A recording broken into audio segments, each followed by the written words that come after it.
NBC IUSB News at 5 with anchor Mindy Hill, co-anchor Julie Gutierrez, entertainment with Emily Hine, sports with Will Culbertson, and meteorologist and field reporter Ashley Henderson. You're tuned in to Michiana's most dependable news source. NBC IUSB News at 5 starts now.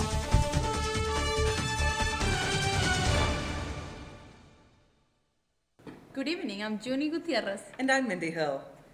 We have some breaking news out of South Bend this evening. The traditional 80-foot Christmas tree that sits in South Bend's downtown corridor fell on a crowd of nearly 500 visitors.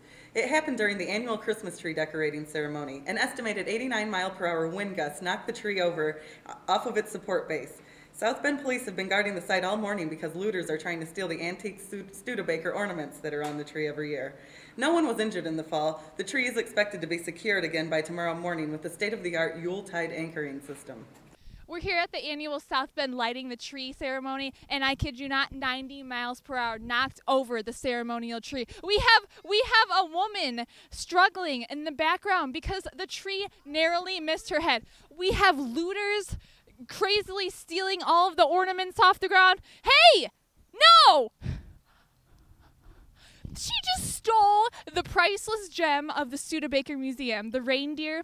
It is crazy out here, ladies and gentlemen. The police are trying their best to, to keep everyone. I can't even talk right now. I am in shock. My life was just flashed before my eyes. The tree just fell and oh my gosh. We'll be back at the 10 o'clock news to tell you more about. There are no injuries that I can see except that woman, but she seemed to get up and she seems fine, but we'll keep you updated on the situation.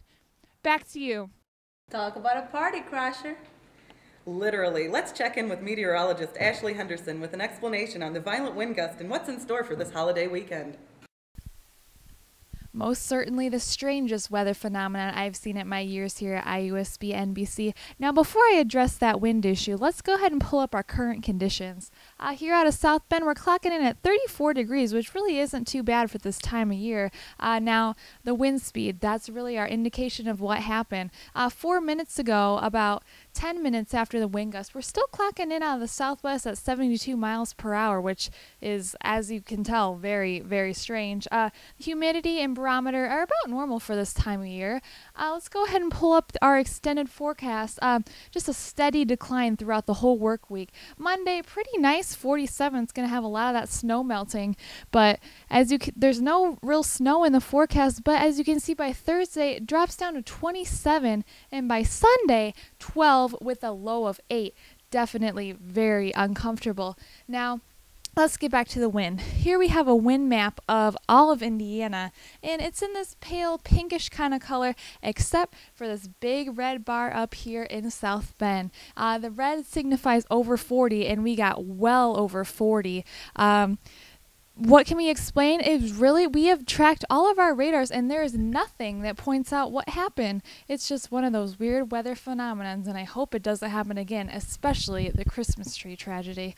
Now, we want to leave you with this live shot of IUSB where they just got dumped on of snow, and it's another weird phenomenon. Nowhere else in the county has that much snow, but IUSB is clocking in at over 8 feet of snow. So keep your eyes out and email me at Ashley@IUSB NBC if you see anything weird, and I'm going to throw it back to the desk.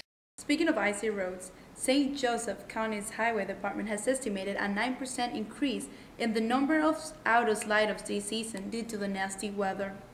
Field reporter Ashley Henderson has more on this story. It's really icy. He couldn't have said it any better. Due to the rain and falling temperatures, Michiana's roadways are at their worst, and people aren't satisfied with the county's cleanup efforts. All these taxes and the city can't afford to salt our roads. I'm appalled. He almost hit my car. You know how much the insurance is on that? I can't afford a higher payment. Well, we've got the people, but our budgets have been cut for salt, so all you're really going to see now is sand. We're going to try to keep the intersections sanded, but we just don't have the salt supplies like we had last year. Despite the lack of salt this season, keeping your car intact is the best defense. It's always important to carry a snow brush in your car. That way you can clear off any excess snow. You also want to make sure that the tread isn't worn down on your tires. That could cause some slippage. It's always important to have a bottle of this in your garage. Windshield washer solution. Make sure that your tank's always full and then you can clear off all the salt from the roads. If you notice that you have some trouble starting your car, make sure that your battery is intact. If not, visit your local car shop. This has been Ashley Henderson, and it's back to you in the studio. Scary stuff. You always have to be careful this time of year. Did the ice-cold weather affect Notre Dame's game this Saturday? Will, tell us more on the Irish Sports segment.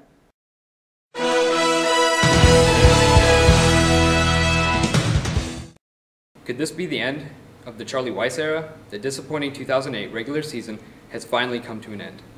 After losing to the 3-9 Syracuse Orange last Saturday, things didn't get much easier for the Irish. Jimmy Clausen in the 57th ranked offense had the toughest test of the season, going up against the vaunted #1 Trojan D. Once the clock started, this game was all USC.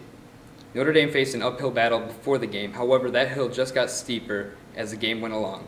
Notre Dame didn't even record a first down until the last play of the third quarter. However, the Irish weren't shut out. In the fourth quarter, Brandon Walker kicked a 41-yard field goal for the only Irish points. Notre Dame's defense picked off USC's quarterbacks 3 times, but still, USC rolls 38-3. Stay tuned for any breaking news concerning Notre Dame football. Back to you, Junie. A sad day for the Irish. Jack Black is providing our redemption laps in his feature movie, Kung Fu Panda. Emily has more on this movie. Thank you. Now for our entertainment segment tonight, we have a breaking interview story with Jack Black as Kung Fu Panda. My name is Po. I'm a panda, and I'm a Kung Fu master. Would you like a little demonstration? Give you a little taste?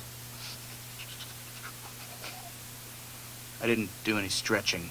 That's probably why that didn't look as good as it could. And that was Jack Black as Kung Fu Panda. The film did incredibly well in the box office, nearing a $700 million result. The DVD, which was released earlier last week, is on the list of the most wanted Christmas gifts this holiday season.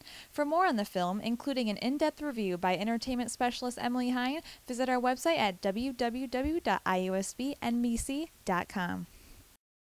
Wow, Jack Black is awesome in that Kung Fu Panda movie. You guys all need to check it out. I know I loved it. Those action moves, I got to work them on myself.